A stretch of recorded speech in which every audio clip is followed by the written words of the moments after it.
Howdy, everyone. It is Ariana Silva, and welcome to the Sweet Tea series. Today, I am joined by the campaign director of Secure and Sovereign Frontier, Carine Martinez. Welcome to the show, and how are you today? Good. How are you, Ariana?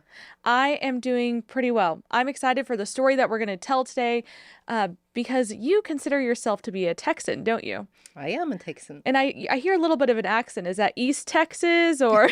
A little bit, yeah, northeast, like Paris, But not Paris, Texas, quite. unfortunately. No. So, before we get into your backstory and how someone from Paris ended up working at a Texas policy organization, I want to talk about a little bit about your role with Secure and Sovereign Frontier, also called SSF. So, what is the goal of this campaign? What is your ultimate purpose? So this campaign was creating following two campaigns that already existed, one that focused on immigration reform at the federal level and one that focused on state solutions to secure our southern border, which is currently a mess. And I have the privilege and opportunity to work with a great team, and our goal is to do research to find alternative solutions for the state to secure the border and to shine the reality on our partnership with the Mexican state, which actually we don't have one right now because there's a lot of collusion with the cartels that are creating part of the chaos at the border.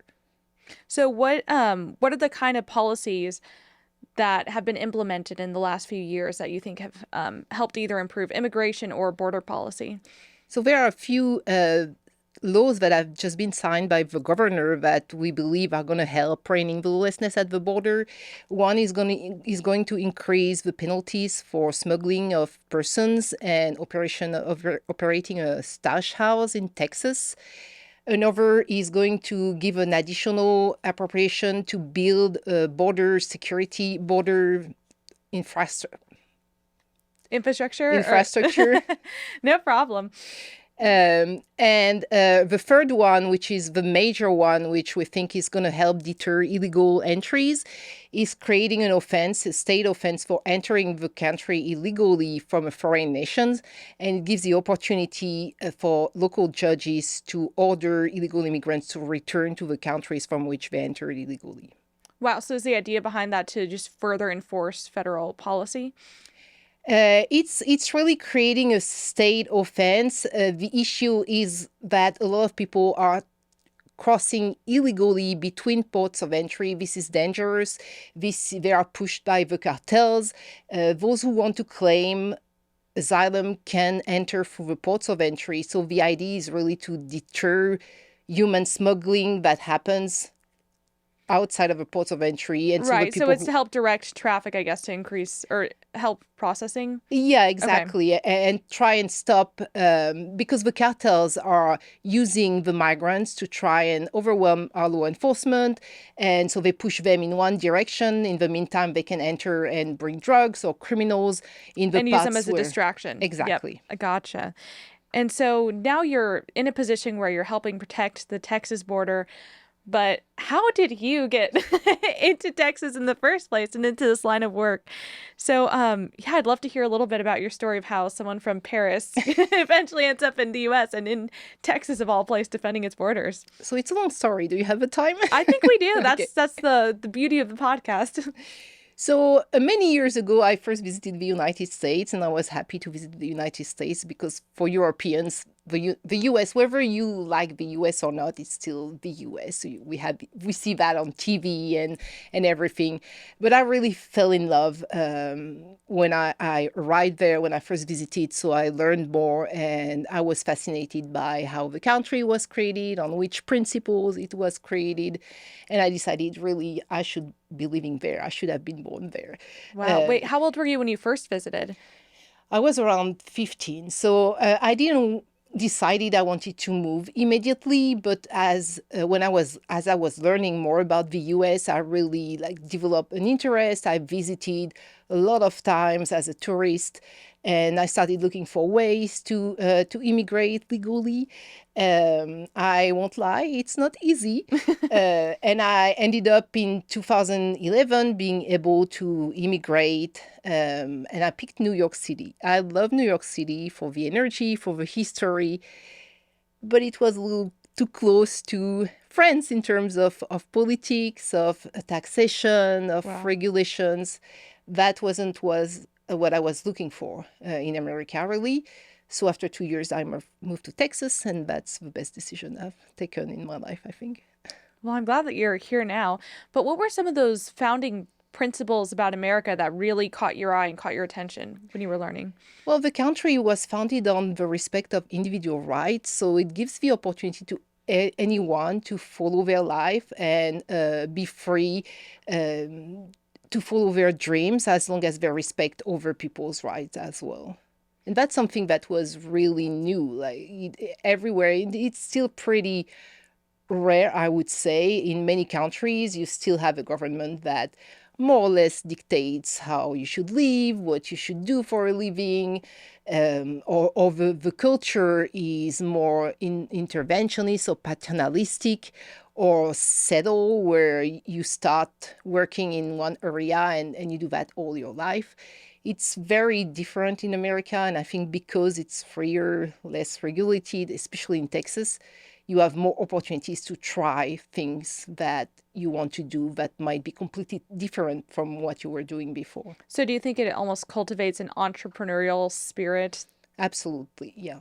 And we, like in France, we have a lot of people have a lot of ideas, but they often move abroad because they're not able to realize them. It's everything is difficult in France. That's something I know Americans kind of romanticize France, but my issue with France is there was an obstacle every step of the way, and while here everyone is going to encourage you to try, knowing that you might fail, but you might try again or try something new.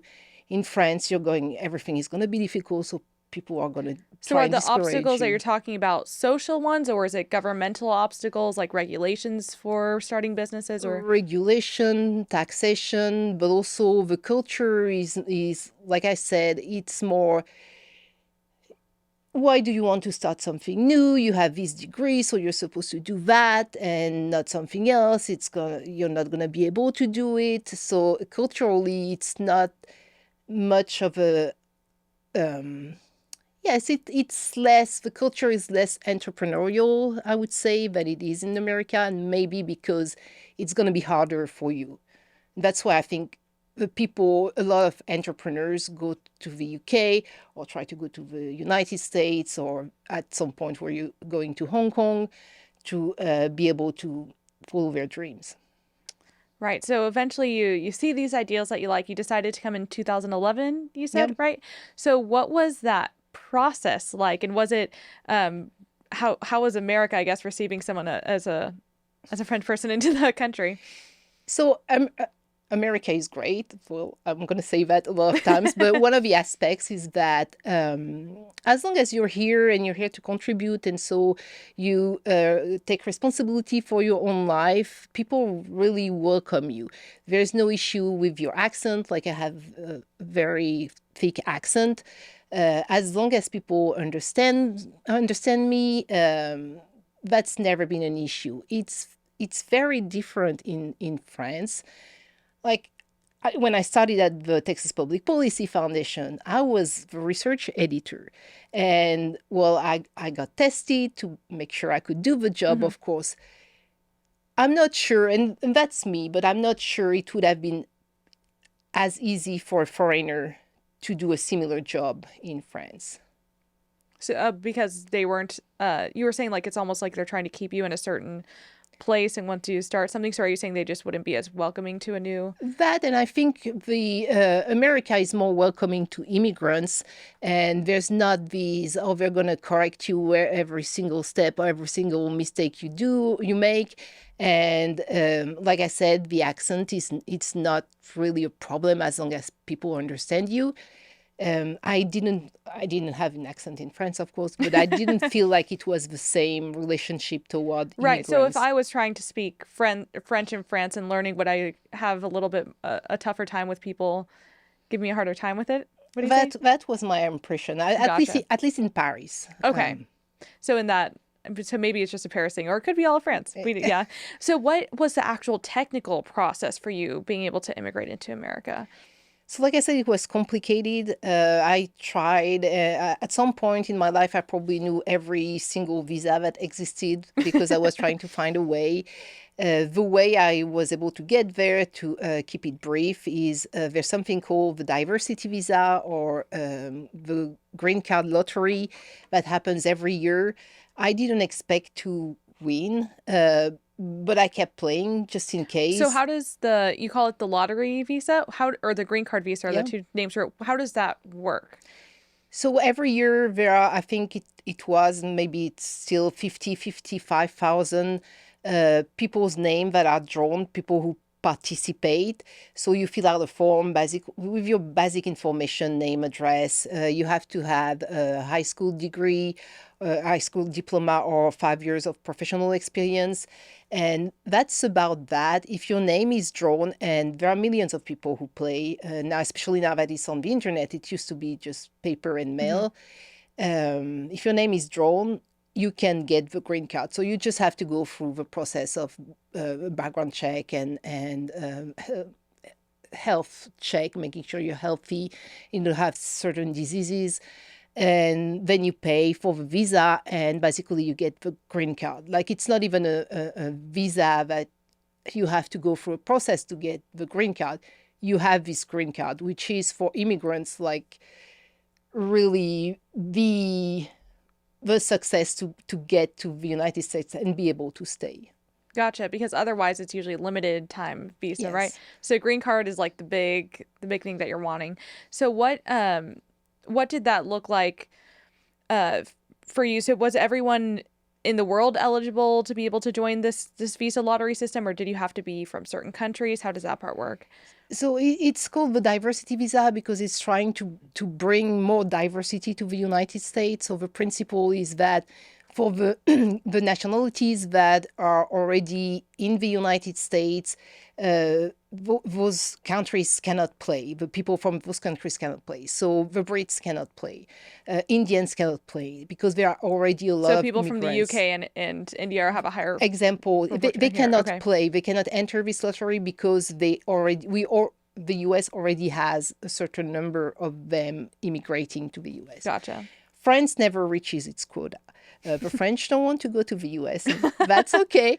But that's why I was able to play. And I can't remember exactly, but I think I played at least 5, 6 times. Wow. Like I said, I Is it once a didn't. year that you're able to do it? Yes. Okay. And I was looking for other options in the meantime. Like I said, I wasn't expecting, like, I don't usually play to lotteries, but why not? And that's how To I try it came. out. Wow.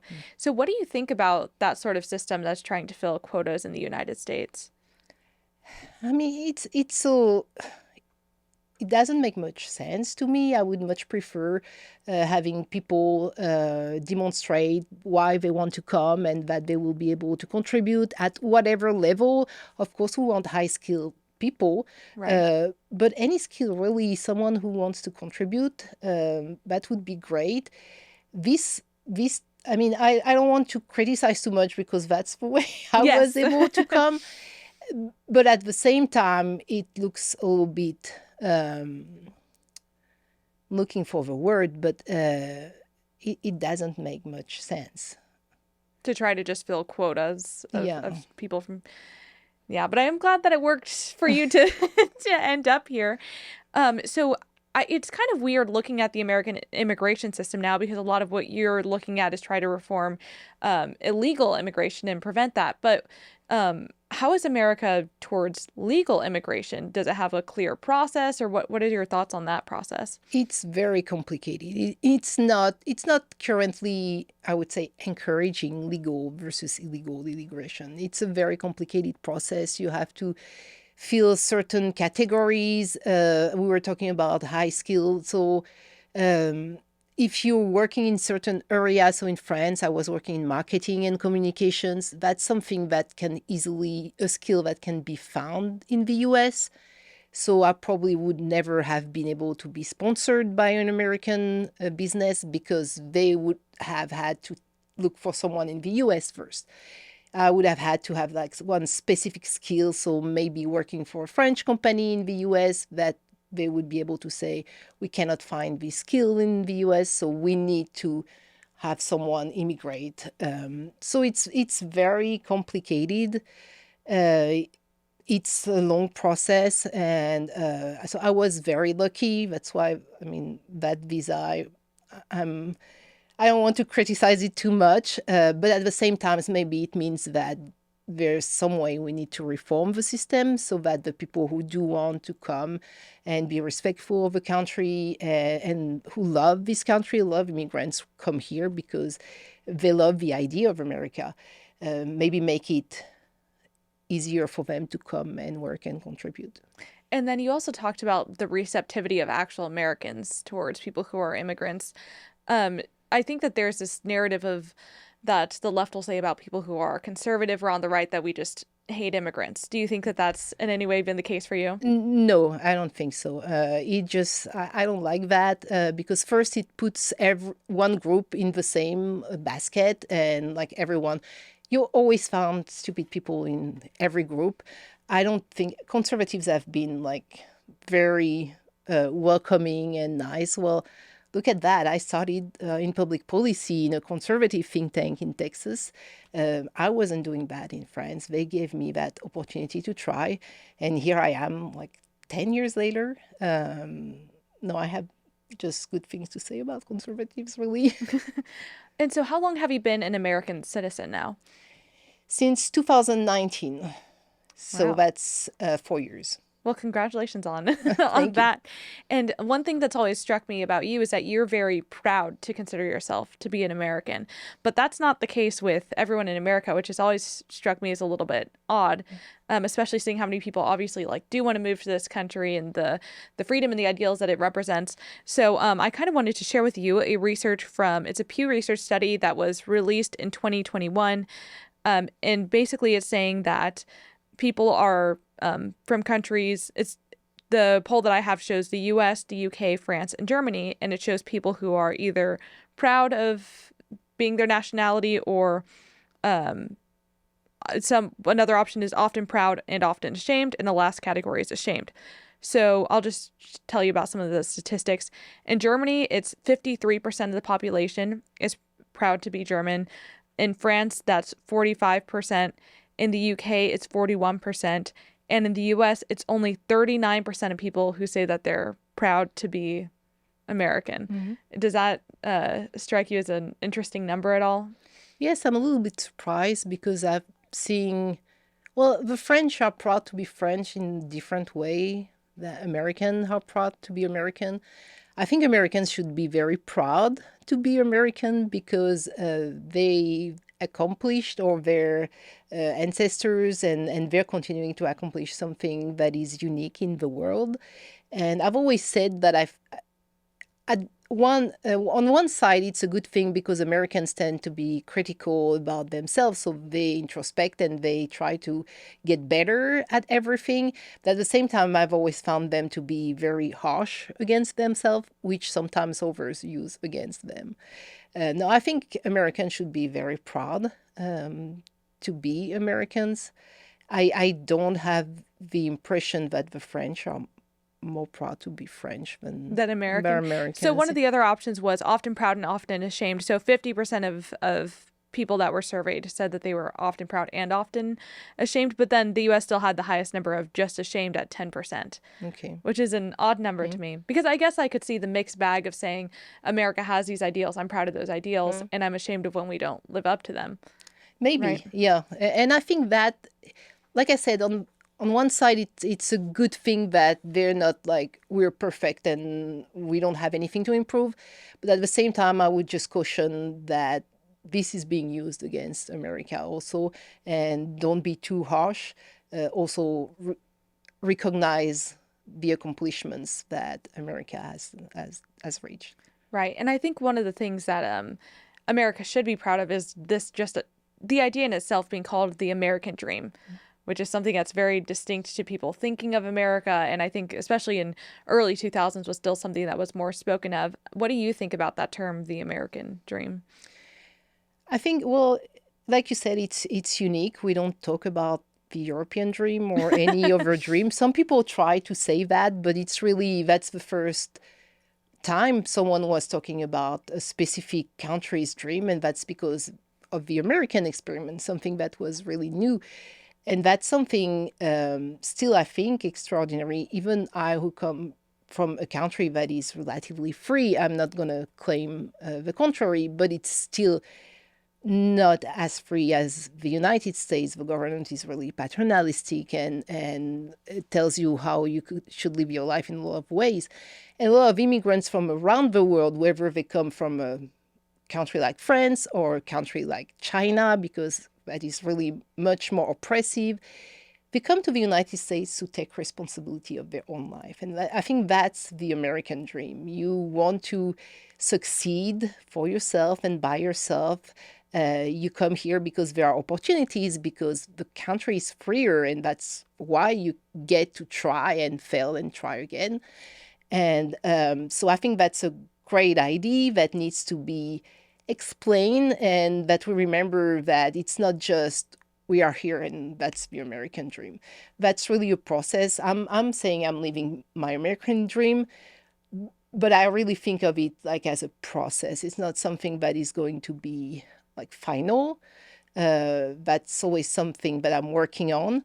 And that's also means respecting other people trying to reach their dreams. Right. I feel like the American dream isn't something that's handed to you. It's something that you can seek and aspire to. But let's connect the idea of the American dream and how that's relating to your work now. So you ended up sending me two different articles about illegal immigration camps that are located in California. And one of them now, especially that was focused on in these two articles, is located on someone's private property without their permission. And so the news sources that you sent me were from NPR and CNN, which was an interesting place to get them. But that also just show the, I guess, the dire nature that everyone from all sides can realize what's happening. So one was updated end of November and the other one in December. So it is a more recent story. And let's just dive into this. I'm going to read some of the excerpts and we can then discuss it more. So both reported that there was Border Patrol in, I think it's pronounced Jacumba, California, and they're picking up illegal immigrants and taking them to these makeshift camps before they can be processed, just because they don't have enough room in the actual centers for processing. So they're covering all the inhumane conditions. But then, of course, there's this piece of this is happening on someone's private property. And not just that, the two people who live there and own this land, they're both immigrants themselves. And they came in legally decades prior to this. So here's some of the NPR article. Migrants and volunteers told NPR that every single day, Border Patrol finds hundreds of people who have made their way through the gap, drops them off at these camps and tells them to stay put. They're told that if they leave, they will get deported. And later on it reads, it's like a revolving door in the middle of California desert. At a distance, an older man wearing a baseball cap watches the whole thing. His name is Jerry Schuster, and he owns this land. They'll be here for 3 days, destroying my property, he laments. They'll be gone, and then I have to live with the destruction right here. And then CNN tells you a little bit more about the couple, saying the Schusters have lived in Jacumba Hot Springs for more than 40 years. Jerry immigrated from former Yugoslavia, and Maria's from Mexico. And one other thing that stood out to me in the article is he just mentions this idea of the American dream and that being taken away from him, and this lack of respect from private property and the thing that he tried to accumulate. And now pieces or individuals who work for the federal government are intervening with that. So as someone who works both in this kind of policy in particular and as an immigrant yourself, what stood out to you? That really shocked me, and that's part of what I'm passionate about, working on this issue, and something I discovered. And I'm surprised CNN and NPR, I'm glad they're talking about it, but that's something that we don't hear a lot, and there's a lot of that in Texas too, is how it's impacting local communities of Texans, of Americans. This is like the role of the government. Conservatives believe the role of the government is to protect our individual rights, and the federal government is right now actively doing the opposite, so not respecting the private property of that man in California, We've been seeing in Texas how they go on private land and cut the concertina wire that the state of Texas has put with the agreement of landowners so that it would protect their private Wait, what's property. the kind of wire called again? Is Concertina concertina wire? wire, yeah. Okay. And that's different than razor wire too. Yes, I know yeah. that we've The razor talked about, wire is, but is the bad type. The concertina wire is not going, it's going to be uncomfortable when you're trying to go through it, but it's not going to harm you right, very because I think the much. razor wire, when I was looking at videos, razor wire is like this long and thin, and concertina wire is like Yeah, short, yeah. right? So you have, like, the state of Texas is working with landowners who want the state to build fences on their land because they're having issues with migrants entering, not just migrants, but also coyotes, smugglers, cartel operatives going through their land, stealing stuff sometimes or breaking stuff, leaving trash. I've seen that. I mean, a landowner in Eagle Pass took me and showed me his ranch, and we see a complete disrespect of private property, which is one of the first thing people cite when they talk about the American dream, land ownership or home ownership. And the federal government is just not doing much at best, or just actively participating in this disrespect of Right. the So it first seems like right. a lot of the problem is usually just the disregard for trying to help people uphold their own property rights.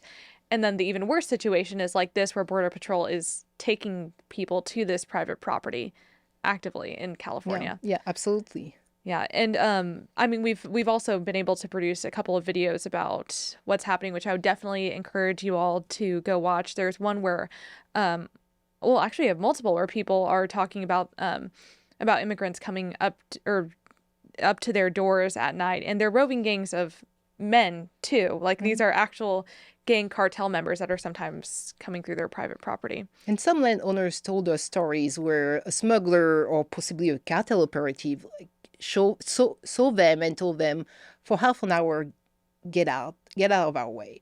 And that's their land. We're not talking Mexico here. We're talking American soil.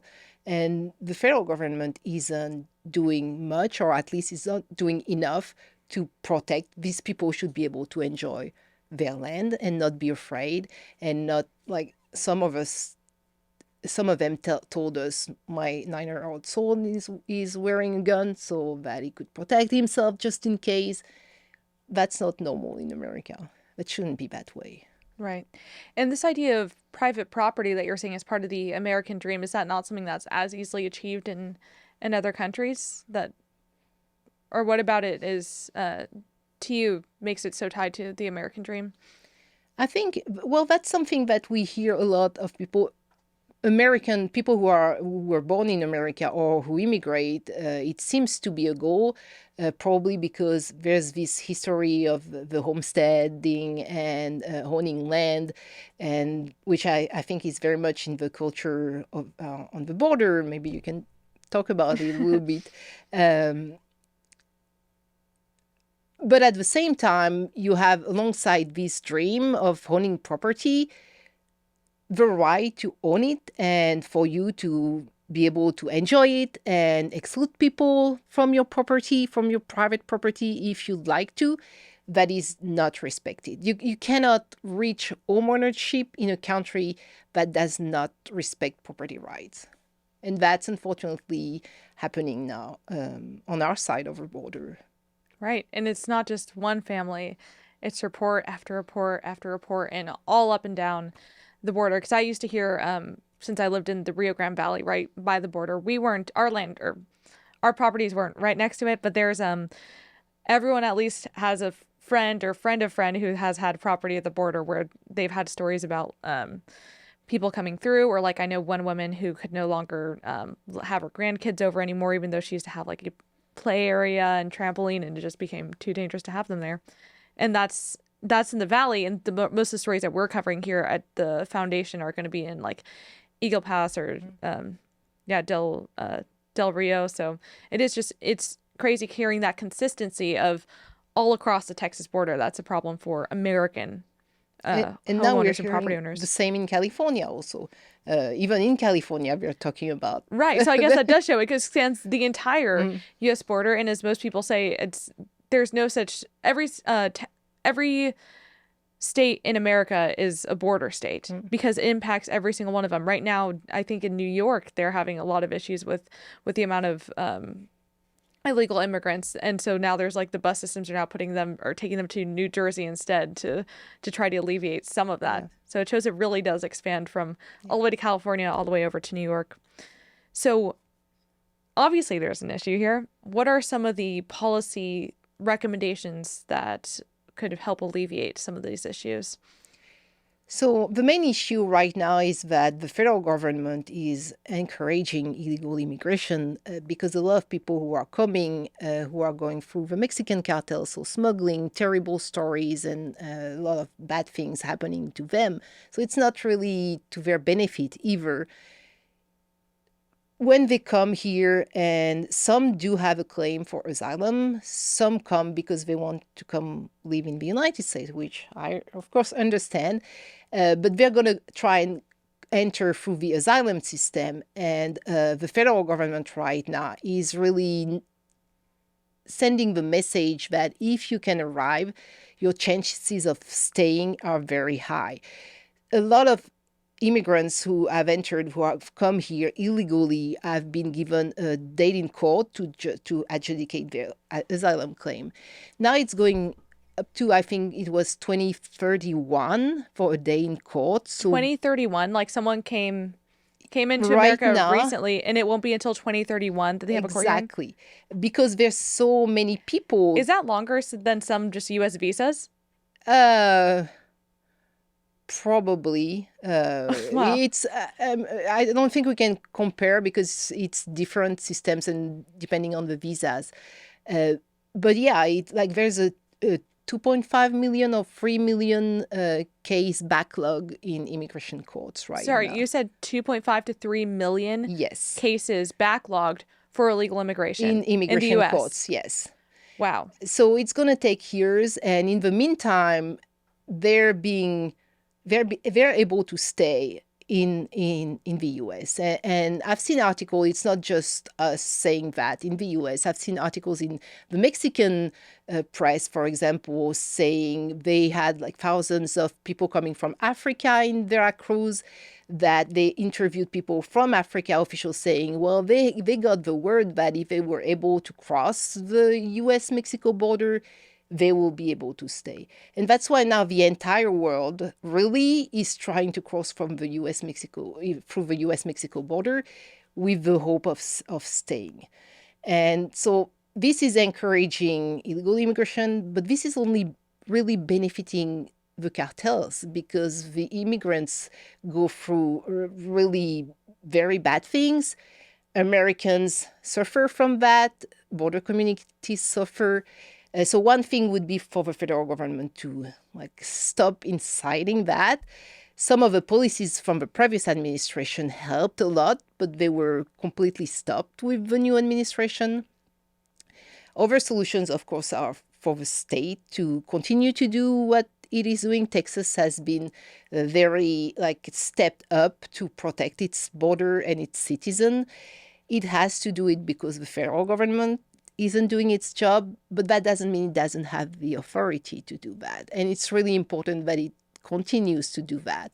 We're seeing there are signs that it is working. For example, the number of migrants that are entering now through Arizona. Arizona used to be really a state where it was drug trafficking that was going through. Now migrants are going through there. We're seeing Mexican smugglers trying to enter through the northern border, which indicates that what Texas is doing might also be helping because they're trying to enter from somewhere else. Right. Well, I guess that's somewhat good news knowing that there's hope and light at the end of the tunnel. So with a messed up immigration system as well as just the lack of care from the federal government, it seems like sometimes for border security, among other, I guess, flaws in the American system, why do you think that we should still be proud to be American or even Texan? Well, people try to come here for a reason. I found it always very funny that the same people who hate America and who criticize them, like, support letting everyone enter. That doesn't make sense. Why do you want people to come to a place that is so bad? People are trying to come here because life is better here. But life is better because America was founded on certain principles that we need to respect to continue to be able to have those opportunities. And that's a limited government that doesn't intervene too much, that doesn't take responsibility for people's lives, and that protects people's right.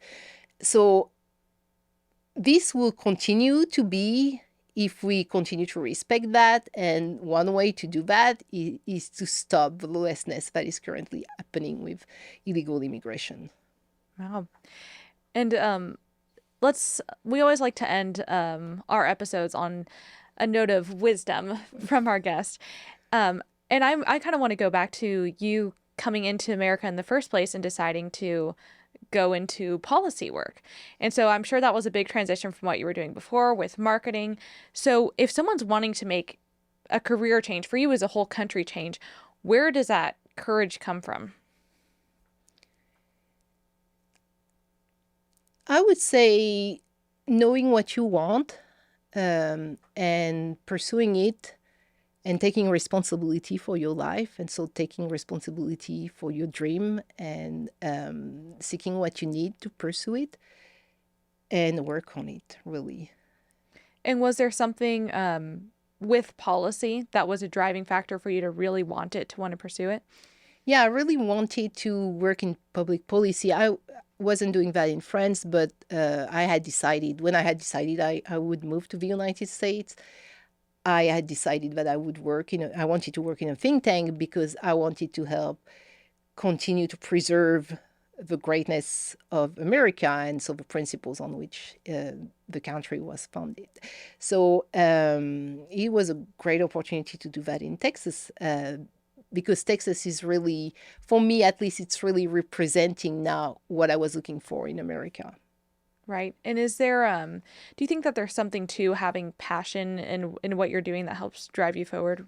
Well, definitely. I think you need to love what you're doing, and that's why it's important for you to find what you love. And that might be, there are different ways to, for example, help preserve the greatness of the United States. We don't have to work with legislators necessarily. You can write, you can do movie productions. Find that thing that you love to do, and find out how you can do it the best way you can, and pursue that dream. That's fantastic. Thank you so much for coming on the show today, Thank Carine. you. For everyone who is watching, we're very glad to be able to have people here at the foundation who are able to speak on a variety of issues. We also bring guests in from outside of the foundation, so definitely check out the work on all different subjects that we have covered. I'm excited that we got to have this conversation today, Carine, and thank you once again for coming on the show. Thank you very much for having me. And goodbye, everyone. We will see you next Friday.